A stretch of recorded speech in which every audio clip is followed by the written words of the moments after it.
Sir Raghunath బాబు గారి దగ్గరికి వెళ్దాం. రఘునాథ్ బాబు గారు ఎలా చూస్తున్నారు? ఓవరాల్ పర్స్పెక్టివ్ చాలా స్లోగా ఇస్తున్నారు. దీని వెనక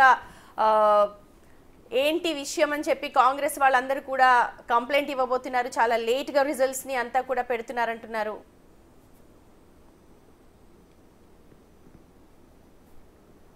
రఘునాథ్ బాబు గారు నా మాట వినపడుతోందా? వినపడుతుందమ్మా. రైట్, చాలా చెప్పండి. ఓకే,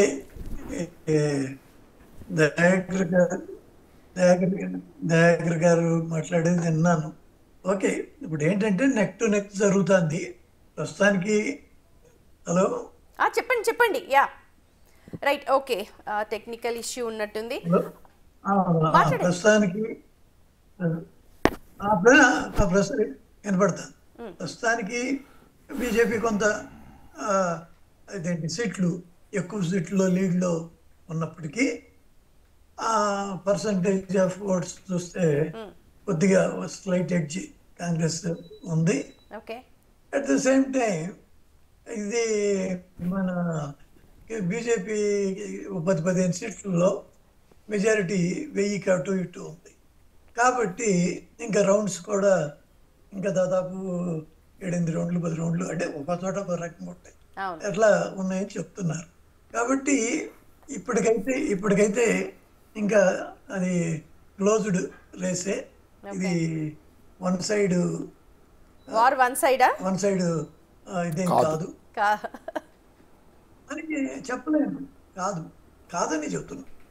కానీ ఒకటి గ్యారంటీ, మాకు పోయినసారి 40 వచ్చినాయి, కానీ ఈసారి అంతకన్నా ఎక్కువే వస్తాయి.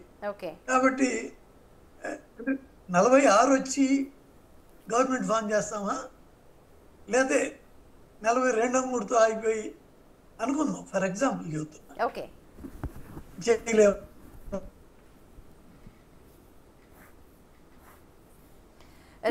కూడా వాళ్ళకి ఎంతంత పోయినసారి కన్నా ఇంప్రూవ్మెంట్ ఉండి ఉండొచ్చు, నేను కాదంటున్నా. కానీ ఏమనుకున్నారు, 60 వస్తాయి 70 వస్తాయి అలా ఎక్స్పెక్ట్ చేశారు కాంగ్రెస్. అంటే ఎగ్జిట్ పోల్స్ వల్ల కాదు, నిజంగానే 2 సార్లు అధికారంలో ఉన్నాక టీఆర్ఎస్ అయినా ఓడిపోయింది, లేకపోతే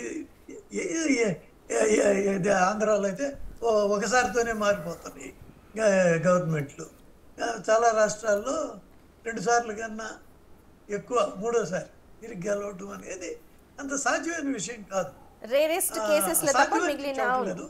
ఈజీ కాదు అని చెప్తున్నాను. మరి కాంగ్రెస్ వాళ్ళ సైడ్ నుంచి తీసుకుంటే గత 25 ఏళ్లలో వాళ్ళు ఎక్కడ 2 సార్ల నుంచి 3వ సారి గెలిచిన రాష్ట్రం ఉందని నేను అనుకోను. కాబట్టి వాళ్ళైనా మేమైనా ఏదేమైనా ఇది ఇంకా హోరాహోరీ పోరాటం. కానీ నేను మాకు క్రెడిట్ ఎందుకు తీసుకుంటున్నానంటే 2 సార్లు అక్కడ ప్రభుత్వంలో ఉండి 3వ సారి అది that is the credit. Congress ఏంటి అపోజిషన్లో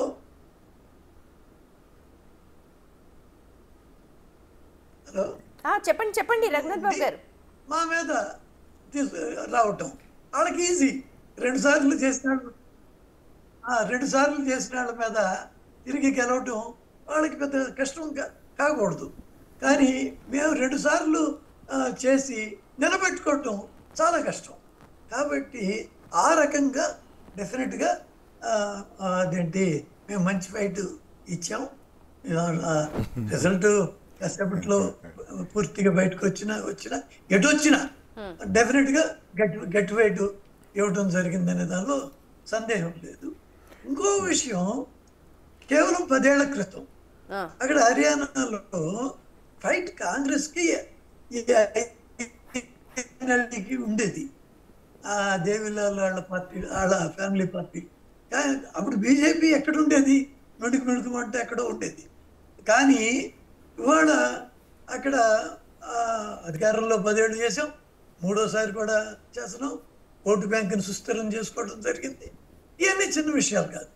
వాళ్ళ అసలు భవిష్యత్తు అంటే దేశ రాజకీయాల మీద కూడా ఈ హర్యానా ఎన్నికలు ప్రభావం ఉంటుంది. ఇంకా బీజేపీ పని అయిపోయింది, ఇండి కూటమి వచ్చేస్తుంది అని చాలా వ్యాఖ్యానాలు వచ్చినాయి. కానీ వాళ్ళందరికీ వాళ్ళు ఎవరికి ఓడిపోవచ్చు, వాళ్ళు గెలవచ్చు, కానీ పోయినట్టు ఎవరైనా. కాబట్టి ఇది ల్యాండ్ స్లైడ్ కాదు, వన్ సైడ్ కాదు, దేశ రాజకీయాలను మార్చేసే కాదు. మరి బీజేపీ కూడా దాదాపు సమానంగానే ఫైట్లోనే ఉన్నాం కదా. కాబట్టి ఇది ఏంటి మనం లేని చోట నుంచి ఒకప్పుడు అంటే I'm not talking of histories, కేవలం 10 ఏళ్ల క్రితం నుంచి ఇంత గణనీయంగా. రఘునాథ్ బాబు సేమ్ విషయం కాంగ్రెస్ పార్టీలో కూడా అన్నారు గతంలో, అసలు మొత్తం ఉనికి కోల్పోయింది, మొత్తం ప్రాభవం పోయింది. కానీ బట్ వాళ్ళు కూడా ప్రతి ఎన్నికల్లో వాళ్ళు ప్రూవ్ చేస్తూ ఉన్నారు.